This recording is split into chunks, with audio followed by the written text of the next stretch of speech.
نەخۆشی تالاسیمیا ئەو نەخۆشیەیە کە دەبێتە هاودەمێکی هەراسانکەر بۆ ئەو کەسانەی تووشی نەخۆشیەکە دەبن و بە درێژایی تەمەنی نەخۆشەکەش دەمێنێتەوە و چارەسەری نییە.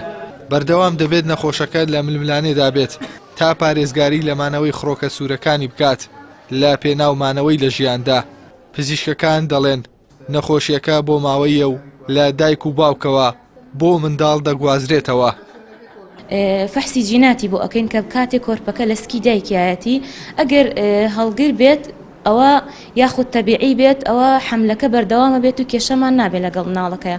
بەڵام ئەگەر نەخۆش بێت واتە دوور بێت نەخۆشی تالاسیمیای قورسی هەبێ ئەوە پێویستە ئەو مناڵە لەبار ببرێ و ئێمە لیژنەمان هەیە لە خەستخانەی مناڵبوون و فەتوای ئاینی لەسرە ئەو کاتە ئەو مناڵە لەبار ئەبین و بەڵام بەداخەوە هەنێک لە دایک و باوکەکان ئەو خەتوایە ئەپەڕێنن یعنی بەبێ پرسی ئێمە پێ ئەوەی پرس بە ئێمە بکەن مناڵ دروستەکەن یان نایەن ئەزانن هەڵگرن نیان فەحسەکە بکەن و بەداخەوە ئەم ساڵ مناڵی توشبووی تازە کە بێت لای ئێمە داخڵ بێ لە سەنتەرەکە زۆرە.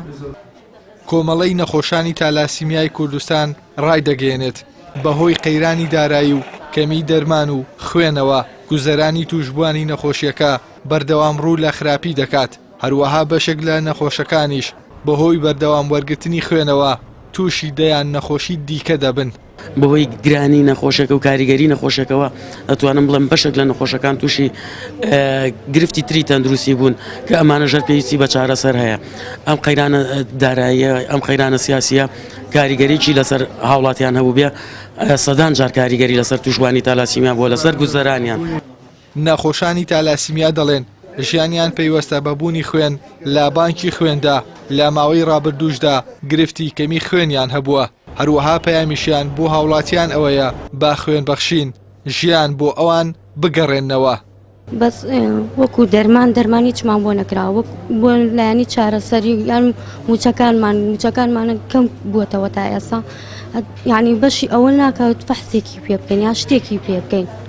بەردەوام ئێمە خوێن وەرەگرین بەردەوامیش ئەم خوێنە تووشی گیرروگرفتمانەکە لە ڕووی نەبوونیەوە. ئەلم هەفتەیە تقریبا خوێنی ئەیزایت نەبووم برادر و دۆست و کەس و دایرەکانمان ئاگادار کردەوە بۆ خوێنی ئەیزایت. نەخۆشی تالاسیمیا بۆ ماوەیە و پزیشکەکان ئامۆژگاری هاوڵاتیان دەکەن پێش هاوسەرگیری پشکنینی خوێن ئەنجام بدەن تا منداڵەکانیان لە نەخۆشی تالاسیمیا بپارێزن. ساڵانەش پزیشکەکان ئاماژە بە زیادبوونی ژمارەی توشبوانی نەخۆشیەکە دەکەن.